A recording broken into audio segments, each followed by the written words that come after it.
Assalamualaikum warahmatullahi wabarakatuh.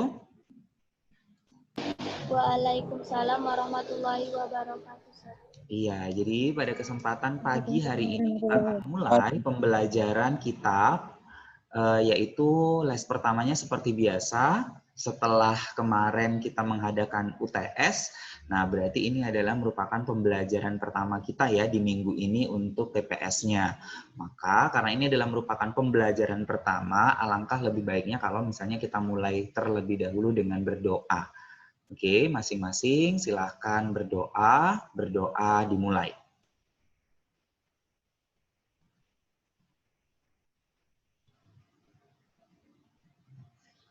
Oke, berdoa selesai.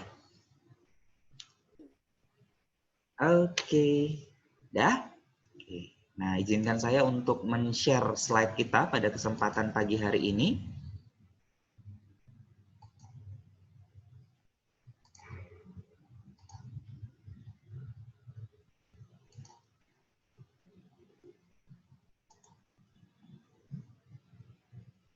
Oke, baik. Pada kesempatan pagi hari ini kita akan membicarakan mengenai persamaan. Jadi ini juga adalah merupakan materi review yang sebenarnya sudah kalian pelajari di SMP. Mulai dari persamaan linier dan nanti ada dua yaitu adalah persamaan kuadrat. Ya, jadi persamaan itu banyak, kalau misalnya ada persamaan eksponen, ada persamaan logaritma. Kalau yang di TPS dibatasi hanya dua saja, pertama adalah persamaan linier, lalu kemudian nanti yaitu adalah persamaan kuadrat ya. Nah, berarti tujuan pembelajaran kita pada kesempatan pagi hari ini itu ada dua. Yang pertama adalah kalian mampu menentukan penyelesaian persamaan linier.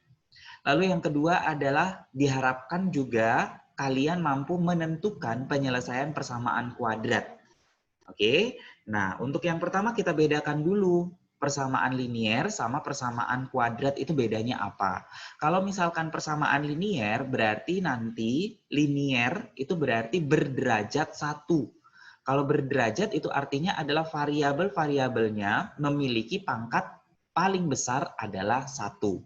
Sedangkan kalau misalnya persamaan kuadrat, maka kuadrat itu maksudnya adalah variabelnya berderajat 2, paling besar gitu ya. Jadi nggak ada yang pangkat 3.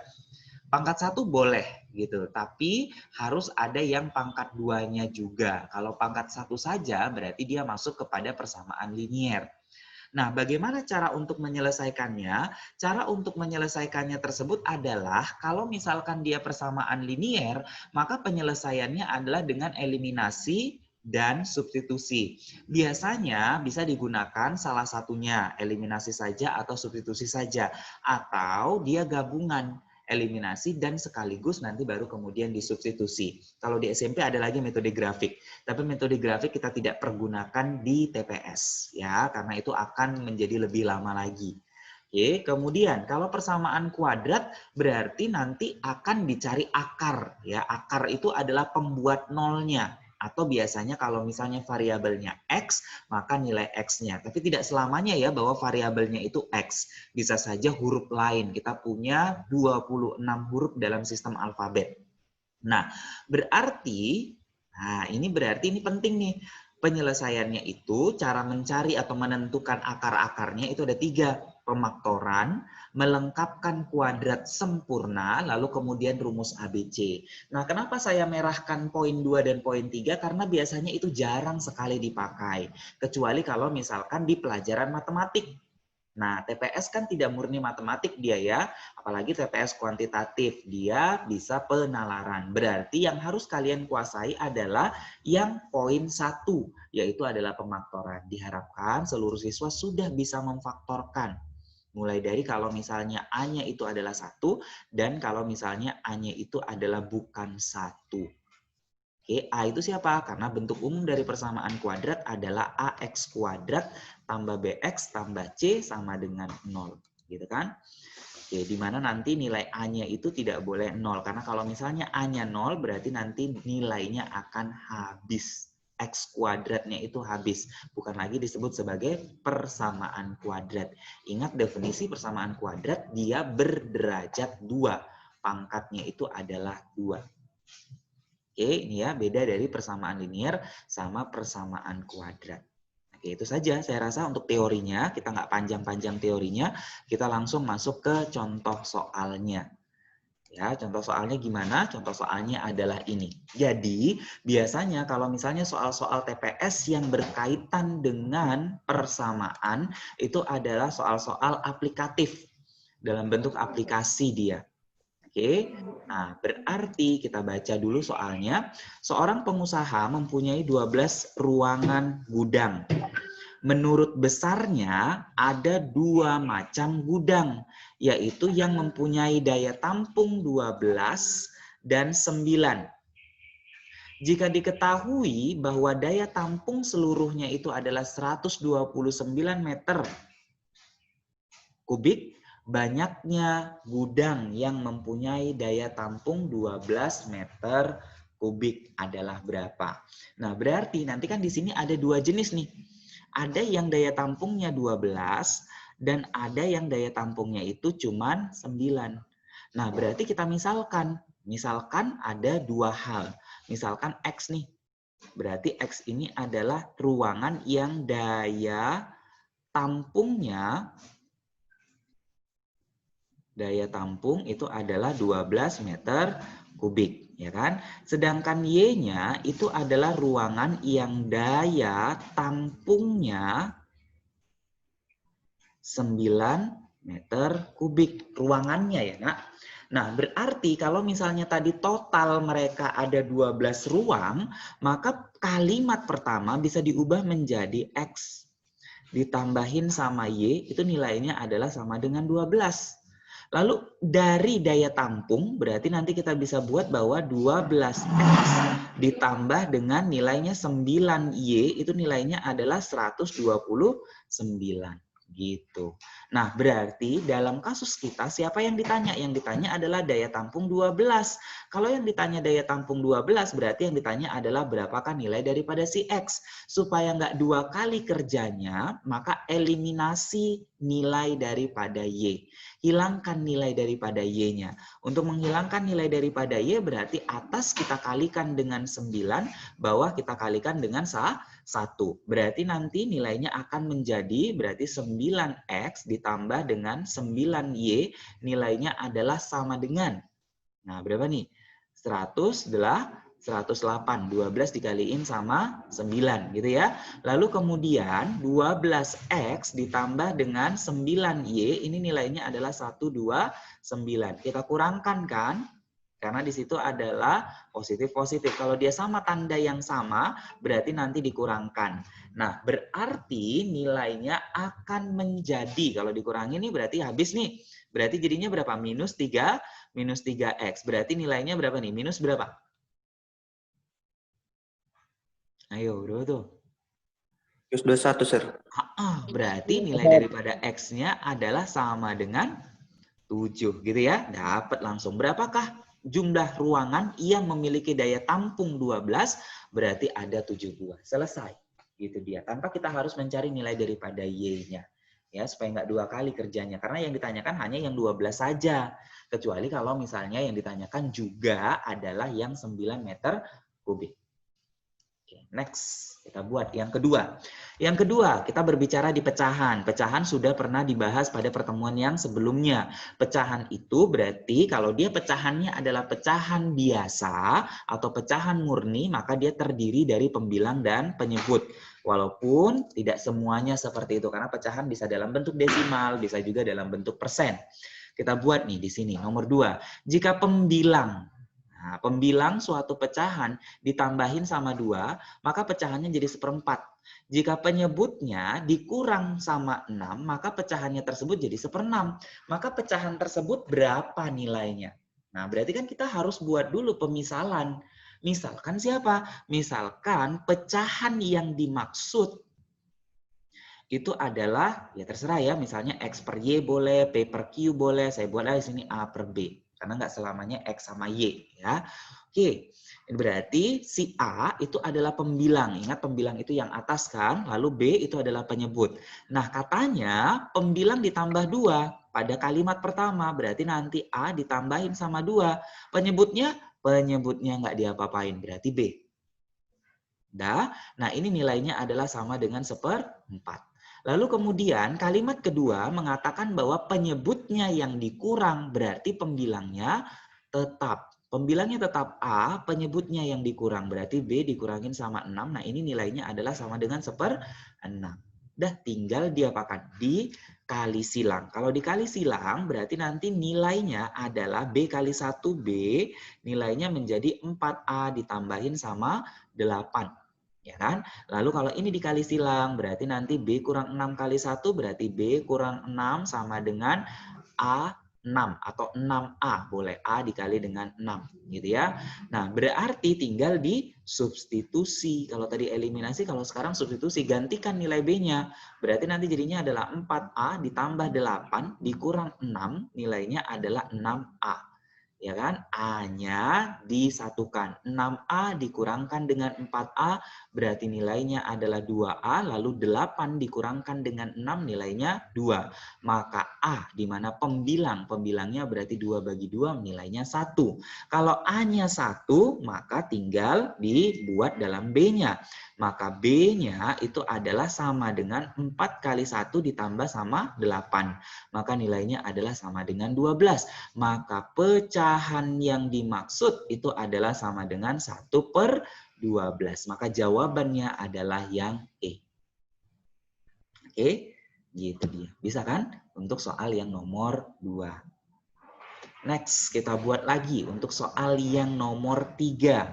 Nomor 3 adalah pengetahuan kalian terhadap bangun datar. Ya, bangun datar yang paling sering ditanyakan yaitu adalah persegi panjang. Di sini kita berbicara mengenai luas persegi panjang, lalu kemudian yang ditanyakan adalah keliling persegi panjang. Kalau luas persegi panjang sebagai pengantar itu adalah panjang kali lebar. Kalau keliling daripada persegi panjang apa rumusnya? 2 kali panjang tambah lebar. Oke, thank you Mukti ya. Berarti dari sini adalah 2 kali panjang tambah lebar, ya kan? Itu dia. Oke, 2 dalam kurung ya, panjang tambah lebar. Kalau nggak ada dalam kurungnya berarti 2 panjang tambah 2 lebar. Nah, katanya kalimat pertama bahwa diketahui luas persegi panjang itu 72. Maka kalimat pertama ini bisa diubah menjadi panjang kali lebar, karena luas kan, nilainya adalah sama dengan 72. Oke, lalu kemudian kalimat berikutnya adalah jika panjangnya ditambahin sama 3, berarti P ditambah 3, dan lebarnya dikurang 2, luasnya menjadi, berarti ini dikali dengan lebar yang sudah berubah, dikurangin sama 2. Nah, luasnya menjadi 60. Oke. Kalimat yang berikutnya adalah jika panjangnya dikurang 3, berarti panjang dikurangin sama 3, lalu lebarnya ditambah 1, lebar tambah 1, nah luasnya itu nilainya adalah 63. Maka yang ditanyakan adalah berapakah kelilingnya. Kan berarti jadinya ini tuh. Jadi kalimat yang ini, kalimat yang ada di soal harus diubah ke dalam bentuk variabel supaya memudahkan kita. Nah, bentuk variabelnya itu bisa dalam bentuk persamaan nanti jadinya. Oke, kita kalikan ya. Kalau kita kalikan berarti dapatnya adalah P kali L nih, berarti jadinya adalah PL. Dikurangin sama 2P gitu ya. Ditambahin sama 3L, dikurangin sama 6, karena 3 kali minus 2, sama dengan 60. Nah, PL itu sudah ada nilainya, 72. Berarti 72 dikurang 2P ditambah 3L dikurang 6, ini nilainya adalah 60. Berarti minus 2P ditambah dengan 3L sama dengan. Oke, langsung aja ya, persamaan satunya. Berarti jadinya 72 dikurang 6. Nilainya adalah 66. 66 dipindah ruaskan. Berarti jadi 60 dikurang 66, maka nilainya adalah minus 6. Ini adalah persamaan yang pertama. Persamaan yang kedua kita akan buat menjadi PL juga ditambah dengan P dikurang dengan 3L dikurang 3. Ini nilainya adalah 63. PL itu nilainya adalah sama dengan 72. ditambah dengan P dikurangin sama 3L dikurang 3, ini nilainya adalah 63, ya kan? Nah, berarti nilainya menjadi P dikurangin sama 3L sama dengan, oke, 72 dikurangin sama 3 itu 69. Pindah ruaskan 63 dikurang 69, maka hasilnya adalah minus 6. Sama ya, berarti ini adalah persamaan yang kedua. Nah, tinggal dieliminasi. Eliminasikan persamaan satu dan persamaan yang kedua. Kalau dieliminasikan, berarti nanti nilainya menjadi minus 2P ditambah 3L, ini nilainya adalah minus 6. Lalu P dikurangin sama 3L nilainya adalah minus 6. Berarti di sini bisa langsung ditambah atau dikurang, Nak? Ditambah, Sir. Ditambah. Benar. Oke, ditambah. Jadi eliminasi itu tidak harus dikurang ya, bisa saja ditambah. Tergantung dari siapa yang sama. Kalau misalnya koefisien yang sama itu berlawanan tanda, satu positif, satu negatif, maka nanti eliminasinya ditambah. Tapi kalau misalnya koefisien yang sama itu sama tandanya, sama-sama positif atau sama-sama negatif, maka eliminasinya dikurang. Oke, cukup jelas di situ. Jadi eliminasi itu nggak harus kurang, bisa saja tambah. Maka ini habis. Berarti nilainya adalah menjadi minus P ya, karena minus 2 tambah 1 minus 1, ini nilainya adalah minus 12. Minus 6 tambah minus 6. Berarti nilai P-nya itu nilainya adalah sama dengan 12. Dapat deh nilai P-nya sama dengan 12. Nah, kalau P-nya sama dengan 12, kita mau cari berapakah nilai daripada si L. Nah, berarti dari sini ya, berarti nilainya adalah 12 dikurangin sama 3L, ini nilainya adalah minus 6, maka nilainya menjadi minus 3L, itu nilainya adalah minus 18 pas, minus 6 dikurang 12, minus 18, berarti L-nya itu nilainya adalah sama dengan 6. Dah. Kalau ini sudah bisa menjawab. Jadi nilai daripada kelilingnya tersebut itu nilainya adalah 2 kali jumlahkan. 12 ditambahin sama 6. 12 ditambah sama 6 berarti nanti nilainya adalah berapa tuh? 18. 18 dikaliin sama 2 berarti nilainya adalah 36. Ya kan? Berarti jawabannya adalah yang D. Gitu. Untuk soal yang nomor 3, jawabannya adalah D. Paham ya? Dapat ya? Oke, next. Kita lanjut lagi untuk soal yang nomor 4 nih. Soal yang nomor 4. Diketahui 2 bilangan bulat positif. Oke, bilangan bulat positif berarti dia dimulai dari 1, 2, 3, dan seterusnya. Nah, jika jumlah kedua bilangan dibagi dengan selisih, kalau jumlah ditambah, selisih dikurang. Kedua bilangan mempunyai hasil 2 dan sisanya adalah 24.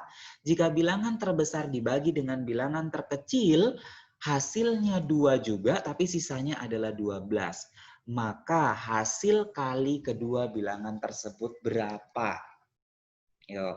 Berarti sebelumnya pengantarnya adalah seperti ini. Kalau misalnya 6 dibagi sama 3, berarti kan nilainya adalah sama dengan 2, ya kan? Sisanya adalah 0. Benar ya? Berarti kita bisa buat bahwa 6 itu sama dengan 2 kali 3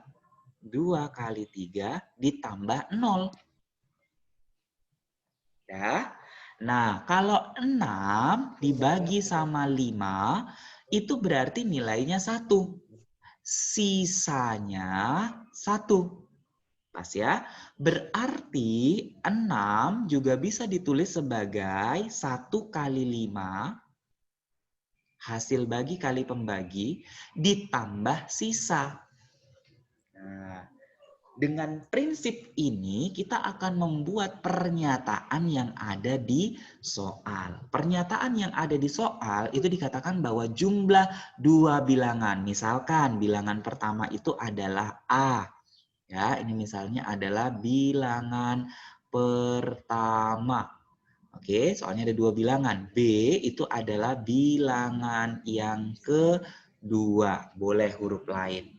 Nah, kita batasi bahwa di sini A lebih besar daripada B. Karena nanti kenapa? Karena di sini selisih kan, maka harus tahu yang mana yang besar, yang mana yang kecil. Maka jumlah dua bilangan A ditambah B dibagi selisih kedua bilangan, berarti A kurang B. Hasilnya 2, sisanya 24.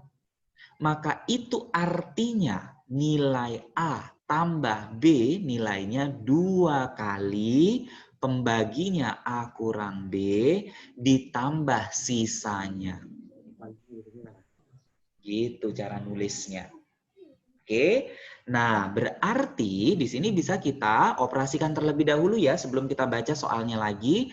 Berarti ini kan jadinya adalah A tambah B sama dengan 2A kurang 2B tambah 24. Oke. Maka kalau misalnya kita pindah ruaskan nilainya A dikurangin sama 2A minus A.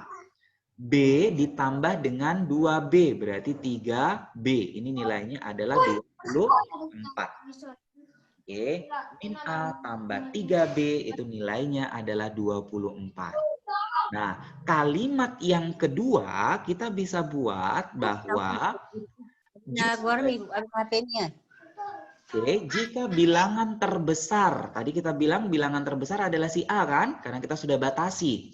Dibagi dengan bilangan terkecil, oke, berarti A bagi B, itu nilainya adalah 2, sisanya 12. Nah, berarti kita bisa katakan bahwa A sama dengan 2B ditambah sisa 12.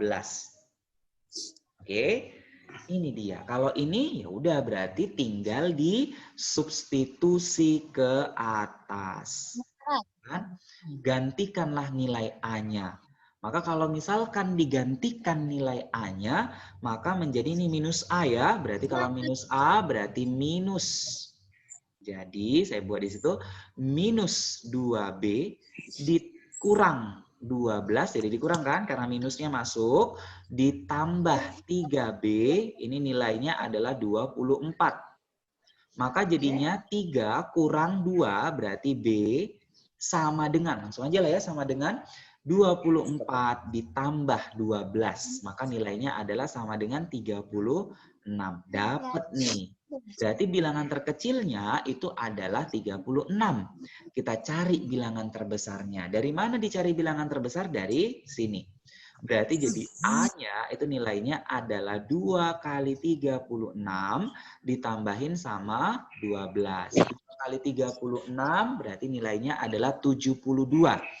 72 ditambahin sama 12. Berarti nilainya adalah 84. Pas ya. Nah, yang ditanya adalah hasil kali keduanya. Berarti A kita kalikan dengan B. A kali B berarti 84 dikali sama 36. Oke, berarti pasti digit terakhirnya adalah 4. Maka ini pasti salah. Ini pasti salah gitu ya. Nggak akan mungkin karena di sini adalah 4 kali 6. Nah, berapakah nilai spesifiknya? Coba kita kalikan. 84, 36. Maka nanti nilainya menjadi 42. Ya kan? Lalu kemudian ini 48.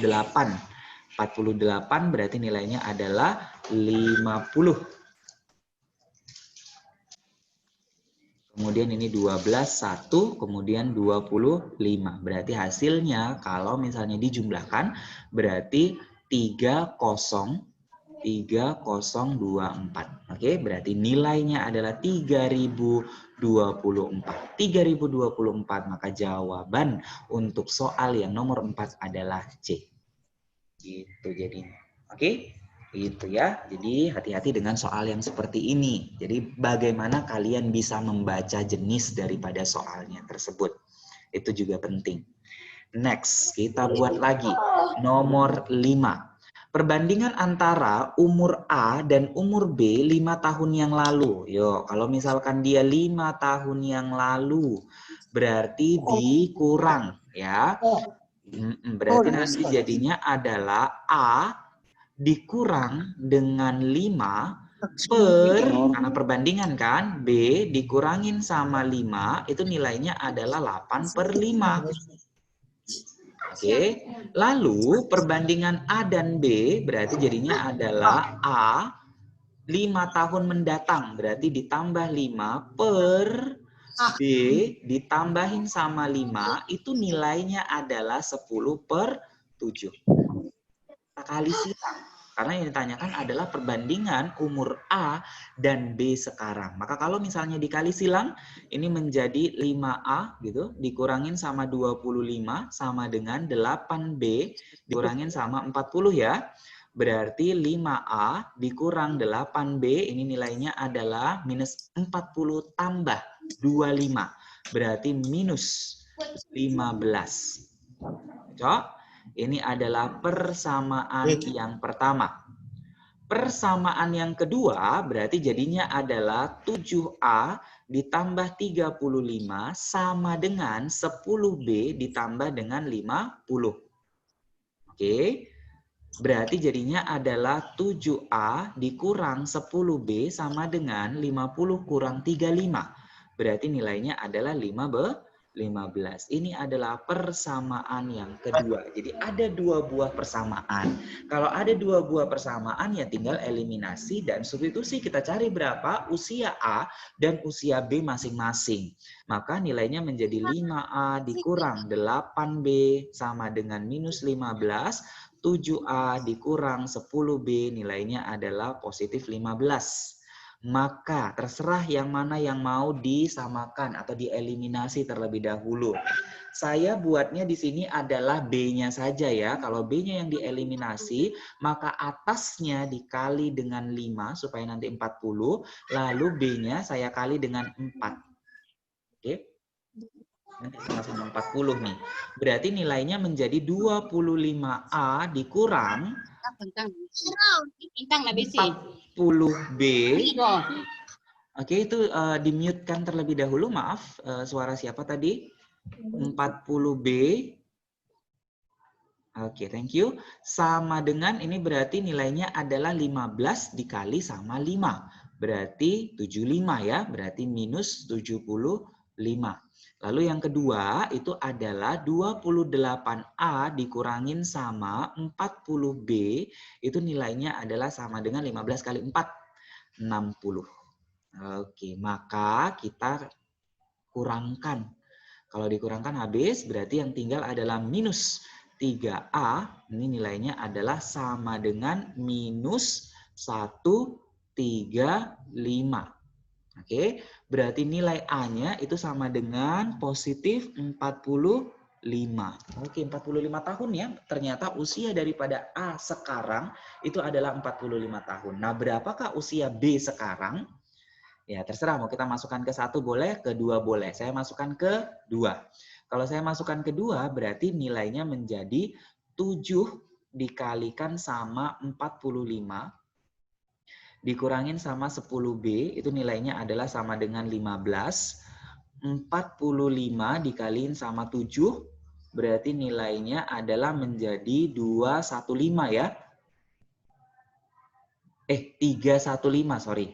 315. Karena 28 tambah 3, 315. Berarti min 10B sama dengan 15 dikurang 315. Berarti nilainya minus 300. Langsung saja berarti B sama dengan 300 bagi 10. Nilainya adalah 30. Oke, jadi nilai daripada A dibandingkan dengan B, usianya itu nilainya adalah 45 dibandingin sama 30.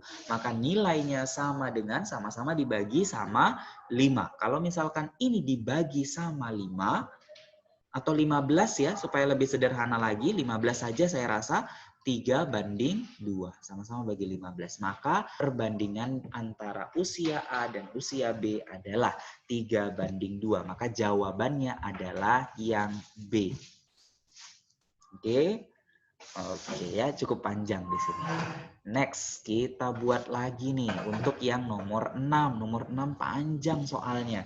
Coba kalau misalnya kita buat seperti ini, gimanakah penyelesaiannya? Sebuah pabrik mempunyai 3 buah mesin X, Y, Z yang digunakan untuk membuat lampu neon. Jika ketiganya bekerja, menghasilkan 249 lampu per hari. Jika X dan Y bekerja tetapi Z enggak, dihasilkan 159 lampu per hari. Y dan X tetapi X tidak bekerja, gitu-gitu, dan segala macam. Nah, apa yang ditanya, karena panjang ceritanya, maka langsung saja yang ditanya itu adalah berapa yang bisa dihasilkan oleh mesin Z. Oke, berarti kita buat ya. Berarti X ditambahin sama si Y, ditambahin sama si Z. Kalau bekerja 3 mesin ini, maka yang bisa dihasilkan adalah 249. Dah. Lalu kalimat kedua adalah hanya X tambah Y. Z-nya nggak bekerja. Nilainya adalah sama dengan 159. Nah, berarti kalimat selanjutnya nggak perlu dibuat. Kenapa? Karena tujuan kita adalah mencari nilai Z. Kan udah dapet dari sini, tinggal dieliminasi aja, dikurangin kan? Kalau dikurangin berarti X-nya habis, Y-nya habis, tinggal si Z. Z sama dengan 249 kurang 159. Maka jawabannya adalah 90. Oke, thank you Syaril. Berarti jawabannya adalah 90. Gitu saja ya nilainya.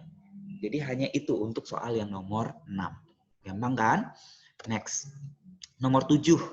Ya, nomor 7 nih. Nah, gimana nih persamaan kuadrat? Jika X dan Y adalah bilangan asli. Kemarin bilangan asli adalah bilangan yang dimulai dari... Any response? Bilangan asli adalah bilangan yang oke, thank you. Dia sama juga dengan bilangan bulat positif. Ya, bilangan bulat positif itu sama dengan bilangan asli. Nah, katanya X-nya lebih besar daripada Y. Jika X kuadrat kurang 10X tambah 24 sama dengan 0. Oke, berarti langkah pertama adalah cari dulu berapa nilai daripada si X. Gimana cara mencari nilai X? Pemaktoran. Silahkan difaktorkan. Saya menunggu jawabannya. Faktornya berapa? Kalau dikali 24, kalau dijumlah adalah minus 10. Min 6, min 4. Min 6, min 4. Oke, bukti. Oke, thank you, thank you. Berarti jadinya adalah X min 6, min 4. Oke, min 6, benar. Min 4. Pas ya. Kalau dikali itu nilainya adalah positif 24, kalau dijumlah hasilnya adalah minus 10. Maka diperolehlah dua nilai X nih, X-nya 6 dan X-nya adalah sama dengan 4. Nah, kalau misalnya udah diperoleh, maka yang mana yang dipakai ya tergantung dari kalimat kedua. Kalimat kedua mengatakan bahwa XY ditambah X ditambah Y itu nilainya adalah 34. Maka nanti jadinya adalah X-nya substitusi. Kalau misalnya yang pertama adalah X-nya 6, maka yang terjadi adalah 6Y ditambah 6 ditambah Y sama dengan 34. Oke, berarti dari sini adalah 7Y sama dengan 34 dikurang dengan 6. Berarti nilainya 28. Berarti Y-nya adalah sama dengan 4. Kalau misalnya X-nya adalah sama dengan 4, maka yang terjadi adalah 4Y ditambah 4 ditambah Y, nilainya adalah 34. Berarti 4Y tambah Y, 5Y sama dengan 34 kurang 4, 30. Berarti Y-nya adalah 6. Di sini kasusnya adalah X-nya harus lebih besar dari Y. Maka yang dipakai adalah persamaan 1. Persamaan 2-nya di sini TM. Nggak memenuhi. Karena X-nya lebih kecil, X-nya 4, Y-nya 6. Salah kan? Maka nanti hasil kali keduanya, X dikaliin sama Y, itu nilainya adalah tinggal kali. Maka nilainya adalah 24. Oke, berarti jawabannya adalah yang B. Oke, saya rasa itu saja untuk soal-soal kita hari ini. Kira-kira cukup pahamkah? Bisa dipahami? Ustaz. Paham ya? Oke. Oke, thank you. Ya. Oke, kalau begitu dilanjut dengan pembelajaran yang setelahnya. Terima kasih. Saya akhiri. Wabillahi taufiq wal hidayah. Assalamualaikum warahmatullahi wabarakatuh. Waalaikumsalam warahmatullahi wabarakatuh. Oke, sip. Warahmatullahi wabarakatuh. Oke, thank you.